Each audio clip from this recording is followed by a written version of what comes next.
अब चलिए बात कर लेते हैं दिल्ली की। दिल्ली में नई सरकार के गठन के बाद सीएम रेखा गुप्ता और उनके मंत्री एक्शन मोड में हैं और कल से दिल्ली की सियासत और भी उबाल मारने वाली है, क्योंकि कल से दिल्ली विधानसभा का सत्र शुरू होने जा रहा है। सत्ता बदलने के बाद ये पहला सत्र है जहां बीजेपी सत्ता में है और आम आदमी पार्टी विपक्ष में बैठने वाली है। और बड़ी खबर यह है कि विधानसभा सत्र की तैयारी में बीजेपी जुटी हुई है।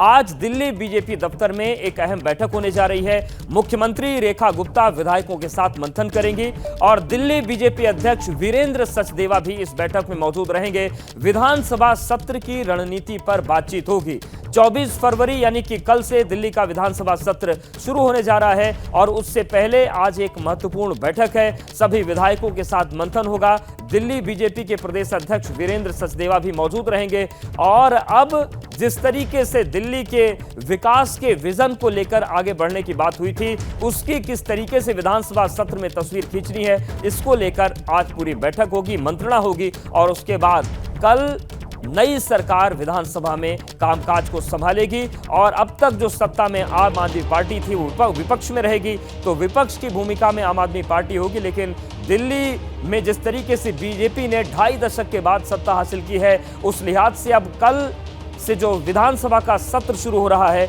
उसके लिहाज से यह बैठक है। सभी 48 विधायक मौजूद होंगे।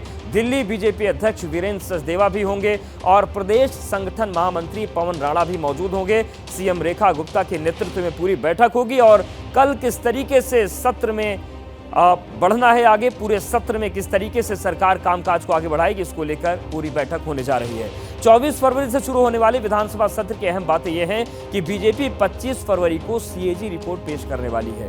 इसमें यह दावा किया जा रहा है कि सीएजी रिपोर्ट के जरिए पूर्व की आम आदमी पार्टी सरकार के काले कारनामों का पर्दाफाश होगा और इसको लेकर राजनीति अभी से शुरू हो गई है। तो वहीं आम आदमी पार्टी का आरोप है कि यह रिपोर्ट फर्जी तैयार की गई है। सवाल करिए, पूछिए, पर अभी तो समय आपको बताने का कि आपने 10 साल क्या किया। आपने 10 साल में क्या महिला कल्याण के लिए जो वायदे किए थे उनको पूरा किया? आपने तो पंजाब में लोगों को 1000 रुपये देने की बात करके वोट लिया, फिर लोकसभा के चुनाव आए तो 1100 की बात कही। दिल्ली में भी मार्च 24 में आपने कहा 1 अप्रैल 2024 से 1000 रुपये मिलेगा। फिर आपने अक्टूबर में कहा 1000 रुपये मिलेगा, आज तक नहीं मिला। और जब भारतीय जनता पार्टी संकल्प के साथ उतरी है और अपने संकल्प को पूरा करेगी, क्योंकि इनको मालूम है आम आदमी पार्टी को कि भाजपा अपने संकल्प को पूरा करेगी, ये सरकार अपने संकल्प को, वायदे को निभाएगी, तो बौखलाहट में ये सब बातें कर रहे हैं।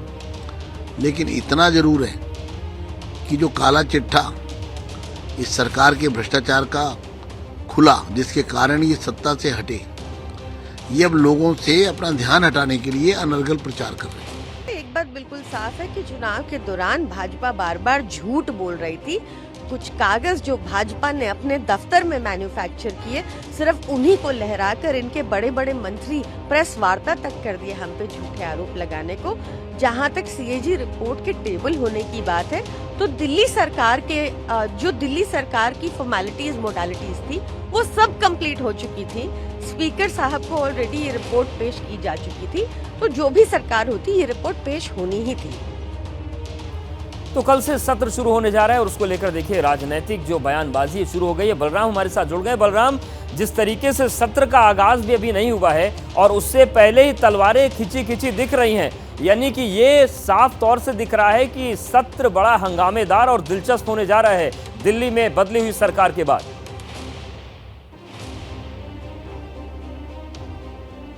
देखिए अवधेश, ये तलवारें अभी नहीं खिंची हैं, ये चुनाव में ही खिंच गई थी। और चुनाव के दौरान भारतीय जनता पार्टी बार बार ये कह रही थी कि अगर हम सत्ता में आए तो पहले ही सत्र में हम सीएजी की रिपोर्ट को टेबल करेंगे और दिल्ली की जनता को बताएंगे कि किस तरीके से ये सरकार काम कर रही थी और जो पैसा है वो किस तरीके से खर्चा किया गया। और साथ ही बीजेपी ने यह भी दिल्ली के लोगों से वादा किया था कि अगर इसमें कोई भ्रष्टाचार निकला तो इसकी जांच होगी और जांच में जो तथ्य निकल के आएंगे उसके आधार पर कार्रवाई होगी। आपने देखा होगा कि प्रधानमंत्री नरेंद्र मोदी ने भी जब दिल्ली के अंदर जनसभा की थी तो दिल्ली की जनता को भरोसा दिलाया था कि जिस 14 सीएजी रिपोर्ट को पेंडिंग रखा है इस सरकार ने, अगर बीजेपी की सरकार बनती है तो पहले ही सत्र में ये 14 सीएजी की रिपोर्ट टेबल की जाएंगी। और जिस तरीके से 24 फरवरी से 27 फरवरी तक यानी 3 दिवसीय पहला सत्र बुलाया गया है इस नई सरकार के द्वारा,